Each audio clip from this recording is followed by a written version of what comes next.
ഇന്ത്യയിലെ സാധാരണക്കാരന്റെ നിത്യജീവിതത്തെ ഏറ്റവും കൂടുതൽ സ്വാധീനിക്കുന്ന ഘടകങ്ങളിലൊന്നാണ് ഇന്ധനവില.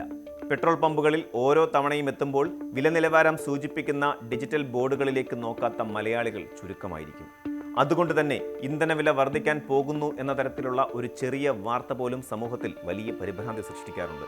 കഴിഞ്ഞ ദിവസങ്ങളിൽ സോഷ്യൽ മീഡിയ പ്ലാറ്റ്ഫോമുകളിലും ചില ഓൺലൈൻ മാധ്യമങ്ങളിലും പ്രചരിച്ച പെട്രോൾ ഡീസൽ വിലവർദ്ധനവിനെ കുറിച്ചിട്ടുള്ള വാർത്തകൾ അത്തരത്തിലൊന്നായിരുന്നു.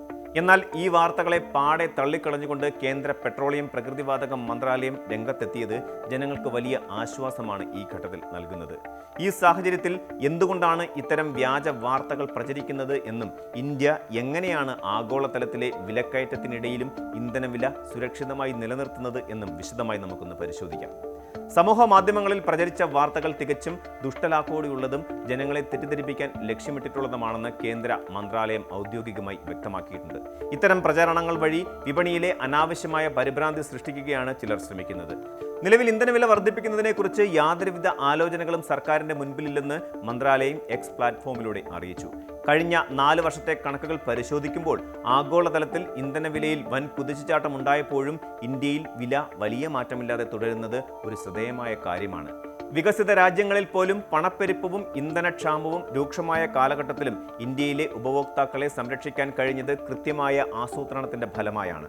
ആഗോള വിപണിയിൽ ക്രൂഡ് ഓയിൽ വിലയിലുണ്ടാകുന്ന മാറ്റങ്ങളാണ് സാധാരണയായി ആഭ്യന്തര വിപണിയിലെ വിലയെ നിർണ്ണയിക്കുന്നത്. റഷ്യ യുക്രൈൻ യുദ്ധം, പശ്ചിമേഷ്യയിലെ സംഘർഷങ്ങൾ തുടങ്ങിയ ഭൗമരാഷ്ട്രീയ സാഹചര്യങ്ങൾ അന്താരാഷ്ട്ര വിപണിയിൽ ക്രൂഡ് ഓയിൽ വിലയെ കുത്തനെ ഉയർത്തിയിരുന്നു. ഒരു ഘട്ടത്തിൽ ഇന്ത്യൻ റിഫൈനറികൾ വാങ്ങുന്ന ക്രൂഡ് ഓയിലിന്റെ വിലയിൽ ഒരു മാസത്തിനിടെ 62% വർധനവ് രേഖപ്പെടുത്തിയിട്ടുണ്ടായിരുന്നു. ഈ സാഹചര്യത്തിൽ സ്വാഭാവികമായും പെട്രോൾ ഡീസൽ വിലകൾ ലിറ്ററിന് 30 രൂപയോളം വർദ്ധിപ്പിക്കേണ്ടി വരുമായിരുന്നു. എന്നാൽ സാധാരണക്കാരന്റെ കുടുംബ ബജറ്റിനെ തകർക്കുന്ന അത്തരമൊരു നീക്കത്തിന് പകരം സർക്കാർ നികുതി ഘടനയിൽ മാറ്റം വരുത്തി ജനങ്ങളെ സംരക്ഷിക്കുകയാണ് ചെയ്തത്. പെട്രോളിനും ഡീസലിനും ലിറ്ററിന് 10 രൂപ വീതം എക്സൈസ് ഡ്യൂട്ടി കുറച്ചുകൊണ്ട് കേന്ദ്ര സർക്കാർ ചരിത്രപരമായ ഒരു ഇടപെടൽ നടത്തി. ഇന്ധനവില കുറയ്ക്കുന്നതിനായി സർക്കാർ എടുത്ത നടപടികൾ രാജ്യത്തിന്റെ ഖജനാവിന് വലിയ ഭാരമാണ് ഉണ്ടാക്കിയത്. എക്സൈസ് ഡ്യൂട്ടി വെട്ടിക്കുറയ്ക്കുന്നതിലൂടെ 7000 കോടി രൂപയിലധികം വരുമാന നഷ്ടമാണ് സർക്കാരിനുണ്ടായത്. അതേസമയം തന്നെ Indian oil corporation, Bharat petroleum, Hindustan petroleum തുടങ്ങിയ പൊതുമേഖലാ എണ്ണ കമ്പനികൾ വലിയ നഷ്ടം സഹിച്ചാണ് വിതരണം തുടരുന്നത്. പെട്രോൾ ലിറ്ററിന് 24 രൂപയും ഡീസലിന് 30 രൂപയും നഷ്ടം സഹിച്ചാണ് ഒരു കാലയളവിൽ ഈ കമ്പനികൾ പ്രവർത്തിച്ചിരുന്നത്. ഈ നഷ്ടം നികത്തുന്നതിനായി സർക്കാർ ചില ബദൽ മാർഗങ്ങൾ സ്വീകരിക്കുകയുണ്ടായി. ആഭ്യന്തര വിപണിയിൽ വിൽക്കുന്നതിന് പകരം വിദേശത്തേക്ക് ഇന്ധനം കയറ്റുമതി ചെയ്ത് വലിയ ലാഭം കൊയ്യുന്ന കമ്പനികൾക്ക് മേൽ വിൻഫോൾ ടാക്സ് ഏർപ്പെടുത്തിയത് ഇതിലൊന്നായിരുന്നു. ഡീസലിനും ഏവിയേഷൻ ഫ്യൂവലിനും നിശ്ചിത തുക കയറ്റുമതി നികുതിയായി ചുമത്തിയതുവഴി ലഭിച്ച വരുമാനം എണ്ണക്കമ്പനികളുടെ നഷ്ടം ഒരു പരിധിവരെ നികത്താൻ സഹായിച്ചു. ഇന്ത്യയുടെ ഈ ഇന്ധന നയം ആഗോള തലത്തിൽ തന്നെ വലിയ ചർച്ചകൾക്ക് വഴിതെളിച്ചിട്ടുണ്ട്.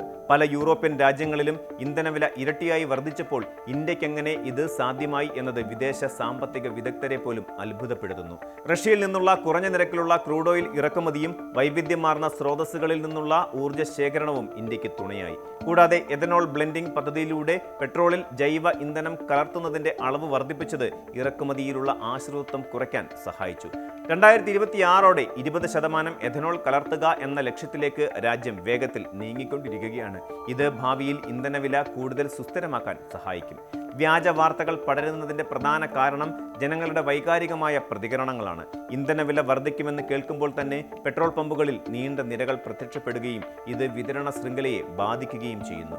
ഈ സാഹചര്യം മുതലെടുക്കാൻ ചില നിക്ഷിപ്ത താൽപ്പര്യക്കാർ ശ്രമിക്കാറുമുണ്ട്. അതുകൊണ്ട് തന്നെ ഔദ്യോഗിക സ്രോതസ്സുകളിൽ നിന്നുള്ള വിവരങ്ങൾ മാത്രം വിശ്വസിക്കാനും സോഷ്യൽ മീഡിയ വഴിയുള്ള പ്രചാരണങ്ങളെ മുൻവിധിയില്ലാതെ സമീപിക്കാനും പൗരന്മാർ തയ്യാറാകണം.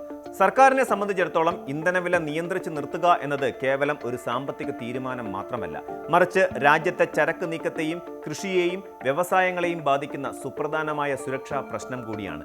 ഇന്ധനവിലയിലെ സ്ഥിരത രാജ്യത്തിന്റെ മൊത്തത്തിലുള്ള സാമ്പത്തിക വളർച്ചയ്ക്ക് അത്യന്താപേക്ഷിതമാണ്. പെട്രോൾ വിലയിലുണ്ടാകുന്ന ചെറിയ വർധനവ് പോലും പച്ചക്കറി മുതൽ അവശ്യ സാധനങ്ങൾ വരെയുള്ളവയുടെ വിലക്കയറ്റത്തിന് കാരണമാകും. ഇന്ത്യയിലെ ഇന്ത്യയിലെ ട്രാൻസ്പോർട്ട് മേഖല പൂർണ്ണമായും ഡീസലിനെ ആശ്രയിച്ചാണ് നിലനിൽക്കുന്നത്.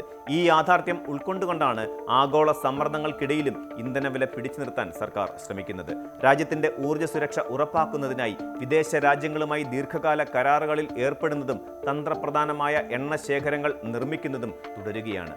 ചുരുക്കത്തിൽ ഇപ്പോൾ പ്രചരിക്കുന്ന വിലവർദ്ധനവ് സംബന്ധിച്ച വാർത്തകൾക്ക് നിലവിൽ യാതൊരു അടിസ്ഥാനവുമില്ല. ഇന്ത്യയുടെ ഊർജ്ജ മേഖല വൻ മാറ്റങ്ങളിലൂടെയാണ് കടന്നുപോകുന്നത്. സൗരോർജ്ജം, ഗ്രീൻ ഹൈഡ്രജൻ തുടങ്ങിയ ബദൽ മാർഗങ്ങളിലേക്ക് രാജ്യം ചുവടുവെക്കുമ്പോഴും പെട്രോളിയം ഉൽപ്പന്നങ്ങളുടെ കാര്യത്തിൽ സ്വയം പര്യാപ്തതയും വിലസ്ഥിരതയും ഉറപ്പാക്കാൻ ശക്തമായ സംവിധാനങ്ങൾ ഇന്ന് നിലവിലുണ്ട്. വ്യാജ വാർത്തകൾക്ക് ചെവി കൊടുക്കാതെ രാജ്യത്തിന്റെ സാമ്പത്തിക നയങ്ങളിൽ വിശ്വാസം അർപ്പിക്കുകയാണ് ഓരോ പൗരനും ചെയ്യേണ്ടത്. വിവേകപൂർണമായ സമീപനവും കൃത്യമായ വിവരശേഖരണവുമാണ് ഇത്തരം പരിഭ്രാന്തികളിൽ നിന്ന് സമൂഹത്തെ മോചിപ്പിക്കാനുള്ള ഏക വഴി. വരും കാലങ്ങളിലും ഇന്ധന വിപണിയിലെ ഏത് ചലനങ്ങളെയും നേരിടാൻ ഇന്ത്യ സജ്ജമാണെന്ന ഉറപ്പാണ് മന്ത്രാലയത്തിന്റെ ഈ വിശദീകരണത്തിലൂടെ വ്യക്തമാകുന്നത്. നമുക്ക് ചുറ്റുമുള്ള വിവരങ്ങളുടെ നിജസ്ഥിതി പരിശോധിക്കാനും ജാഗ്രത പാലിക്കാനും നാം ഓരോരുത്തരും കടപ്പെട്ടവരാണ്. ഊർജ്ജസ്വലമായ ഒരു സമ്പദ് വ്യവസ്ഥ കെട്ടിപ്പടുക്കുന്നതിൽ ഇന്ധനവിലയിൽ ഉണ്ടാകുന്ന ഈ അചഞ്ചലത ഒരു വലിയ ചാലക ശക്തിയായി അങ്ങനെ തുടരും. കൂടുതൽ വാർത്തകൾക്ക് news 18 Keralam YouTube channel subscribe ചെയ്യുക.